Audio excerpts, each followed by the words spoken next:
Mga pulis sa Bacolod City nga natapikan sa COVID-19 nagdangat na sa 79.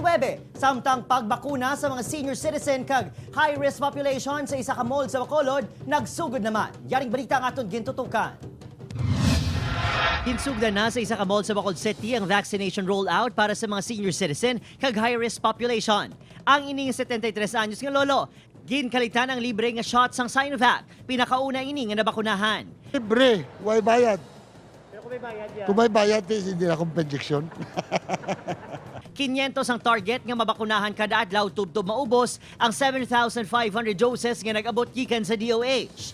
We will also be exploring other malls in Bacolod, no? So para at least it's more accessible sa aton nga mga pumuluyo diri sa syudad.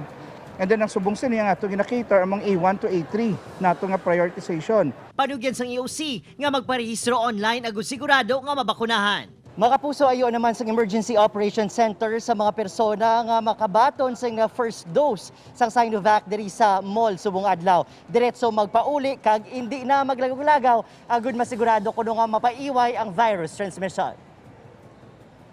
Sa masobra naman 700 ka BCPO personnel, yagin pa idalom sa mandatory RT-PCR test, 79 nagpositibo sa virus. Kadaman sa ila ang asymptomatic. Samtang, 17 ka mga pulis sa idalom sa Police Regional Operations Division ang nagpositibo man sa virus.